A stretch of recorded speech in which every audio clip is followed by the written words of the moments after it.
Srbija treća zemlja u Evropi po rezervama litijuma. Ministarka rudarstva i energetike Dubravka Đedović-Handanović izjavila je danas na Kopaonik biznis forumu da je Srbija treća zemlja po rezervama litijuma u Evropi i da bismo mogli da snabdevamo čak 20% celog tržišta Evropske unije, Velike Britanije i Norveške za proizvodnju oko 1.000.000 električnih vozila godišnje.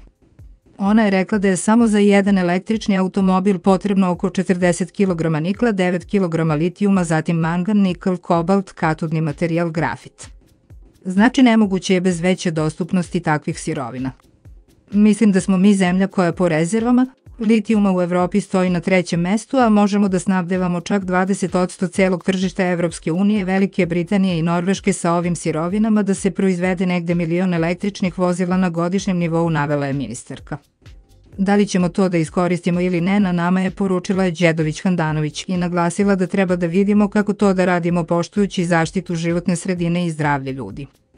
Poručila je da je korišćenjem naprednih tehnologija i kroz veća investiciona ulaganja to moguće ostvariti.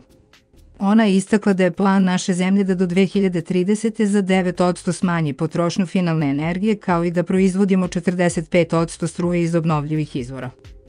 To su realni planovi.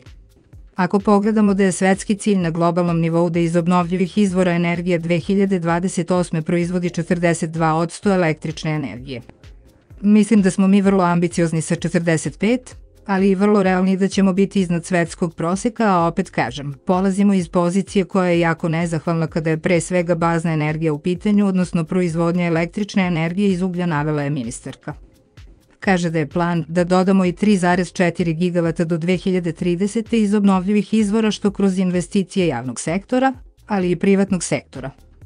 Počeli smo pregovore za 1 gigavat solara, planiramo i 1 gigavat vetra iz obnovljivih izvora iz javnih ulaganja i investicija, ali i pre svega kroz 1300 megavata aukcija uspešno sprovedenih koje planiramo da nastavimo da realizujemo. Dve su stvari ključne, jedna je dostupnost finansijskih sredstava, pre svega mislim na bespovratna sredstva, naravno u kombinaciji sa povoljnim finansijskim instrumentima, rekla je ministarka. Kaže da postoje planovi kao Green for Growth, Repower Europe i drugi i dodaje da EIB dosta radi da pomogne Evropi da dostigne te ciljeve. Mi jednostavno ta sredstva nemamo, a trebamo da planiramo i zatvaranje rudnika i zatvaranje termoelektrana, pa šta ćete da ostavite te stotine hiljade ljudi na ulici?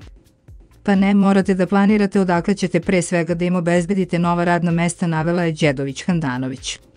Dodala je da sa druge strane, ako zaista posmatramo šta nam je potrebno na svetskom nivou, da energetsku tranziciju uspešno sprovedemo, to je 2 puta više kritičnih mineralnih sirovina dostupnih na globalnom nivou.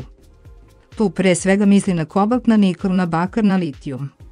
Da li će oni biti dostupni u dovoljnoj meri, uticaće na to kolika će biti potražnja za njima, kolika će biti cena njihova i onda pre svega da li će ta zelena tranzicija biti ostvariva. Ako pričamo da treba 8 puta da se udvostruči broj električnih vozila, a treba da idemo sa 30 na 240 miliona, to je nešto što ne možemo da dostignemo bez dostupnosti tih kritičnih mineralnih sirovina, rekla je ona. Izvor: Sputnik.